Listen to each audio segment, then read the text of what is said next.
talk about the practice of the 5 Tibetan rites. Sometimes they're called the rites of rejuvenation. It's an ancient practice. It was shared with me originally by my teacher, Mary Jarvis, but the practice goes back for maybe centuries. No one knows for sure. There's a really cool little book that's written about it called The Ancient Secret of the Fountain of Youth. And it talks all about the benefits of these amazing little exercises. You should check it out. If you're doing this for the first time and you need the time to do your practice in between these little instructions, just hit pause, and when you're done with that set, press play again so you can move on to the next one. The first Tibetan is a standing practice. You'll stand straight, arms out to the sides, and the goal of this practice is to spin, always in a clockwise rotation.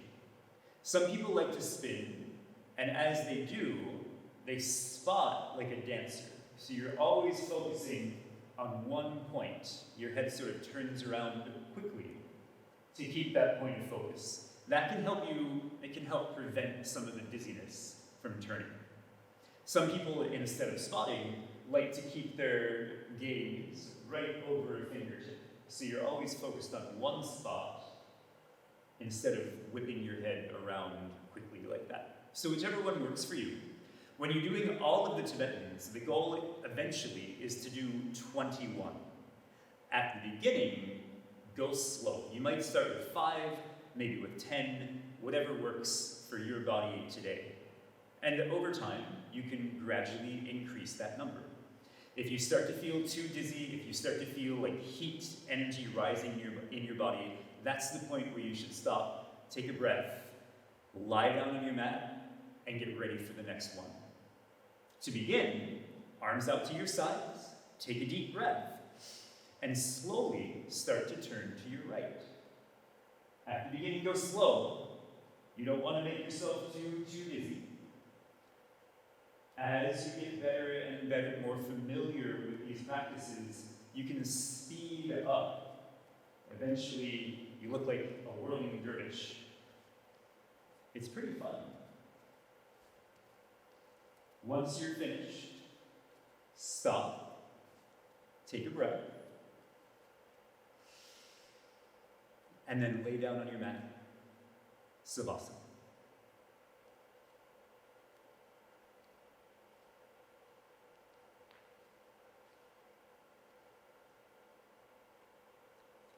Ready for the second Tibetan?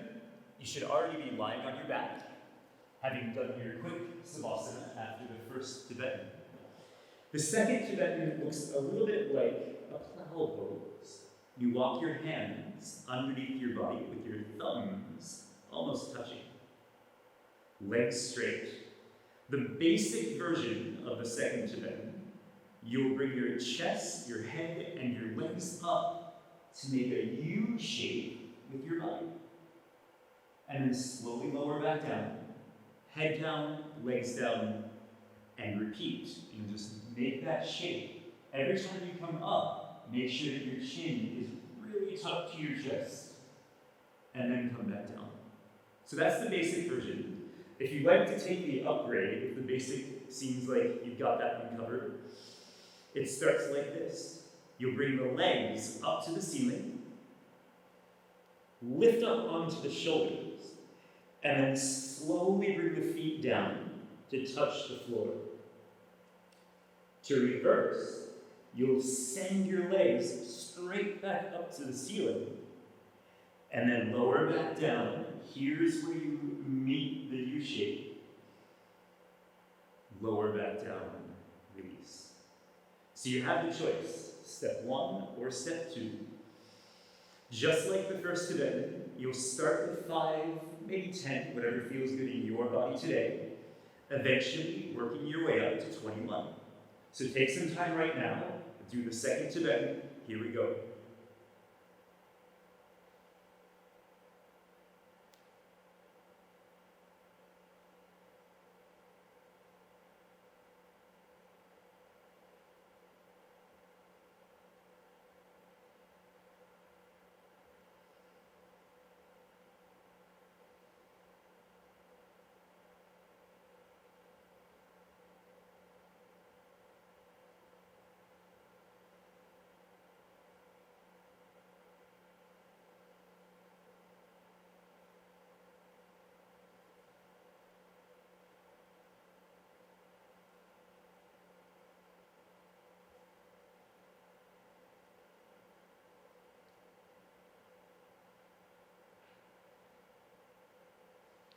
Once you're done, arms and legs fall out to the sides.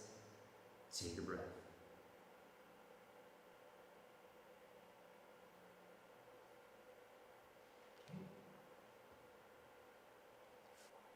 Very good. The third Tibetan. Take the time to sit up, turn around on your mat, and stand up on your knees. This Tibetan looks a little bit like camel pose that we practice in a lot of our yoga classes. There are some slight differences though.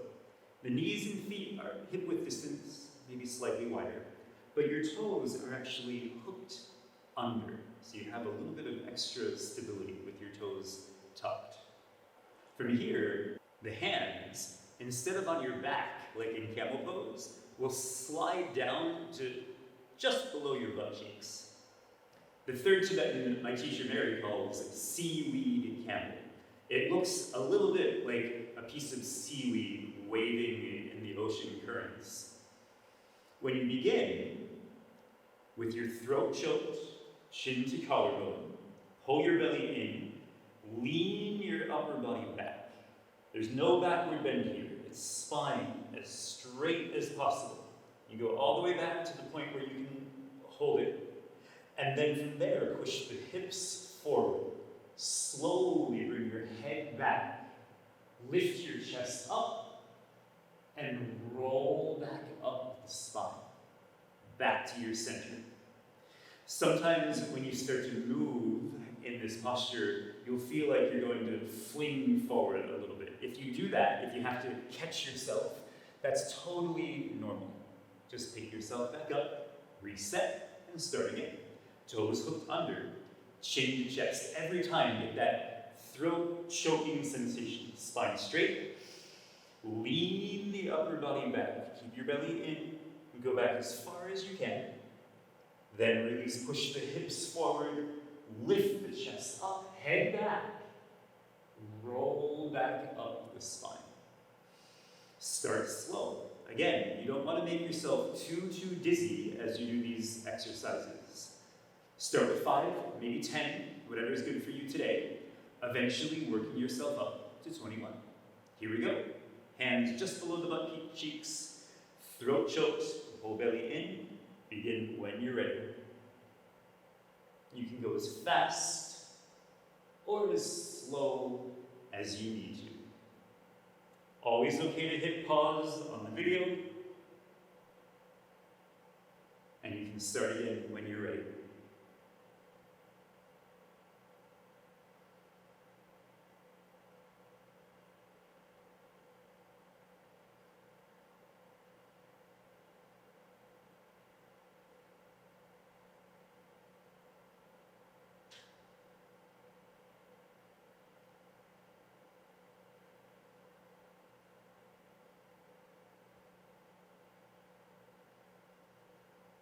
Great.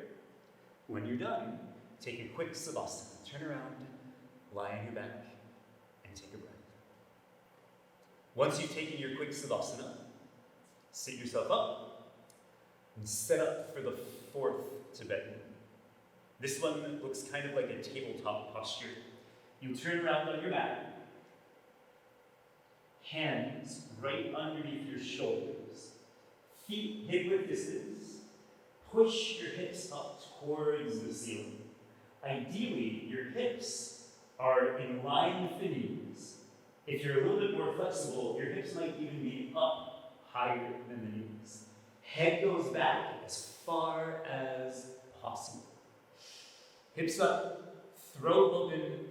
From here, tuck chin to chest, hold belly in. Swing the hips back through the arms. And flex your feet. Slowly push the hips up. Bring your head back. Look back as far as you can. Push the hips up. One more time, I'll talk you through it. Tuck your chin, pull your belly in, throat choked. Swing the hips back. Really tuck the chin tight. Change. Swing the hips back through.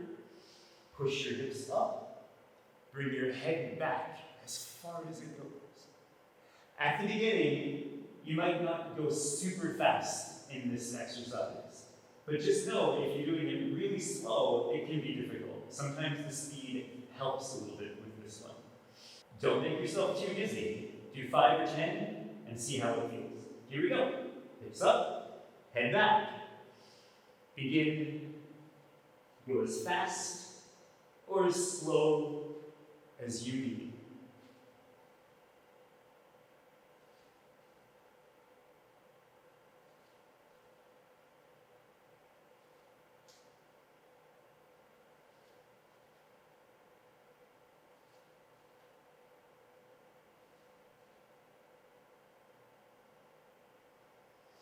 When you're done, turn around, take a quick savasana.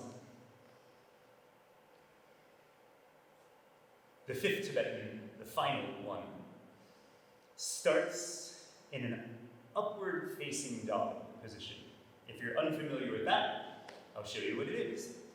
With your hands right under your shoulders, step your feet back, bring your hips down, with your toes hooked under. Your thighs and your hips should hover just off the floor. That's how you find the proper distancing for this posture. The legs aren't down.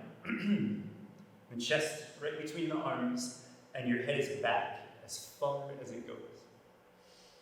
From the setup, you'll tuck your chin to your chest, pull your belly in, come up on the toes, hips up towards the ceiling, really tuck your chin to your chest. Then bring the heels down to touch the floor. To reverse, come way up on the toes. Slowly push the hips forward. Lift your chest. Chest comes through the arms. Head back. Thighs off the floor. Head back. Look up towards the ceiling. Again, tuck the chin to the chest. Pull the belly button back and up. Hips up to the ceiling. Then slowly heels down to the floor. It looks like a downward facing dog. Reverse, come up on the toes. Slowly bring the hips through. Chest pulls through the arms. Head up, eyes back. From there, you'll repeat. You can do that, again, very slow and controlled to build stamina. Over time, you can speed it up as it feels better and better. Do 5, maybe 10, and over time, working yourself up to 21. Let's begin. Hands right under the shoulders, hook the toes under, straighten the legs, and bring the hips and the chest forward. From your upward facing dog, begin, belly in, tuck the chin, bring the heels down, come back up on the toes, swing the hips forward, head up. Make each movement distinct.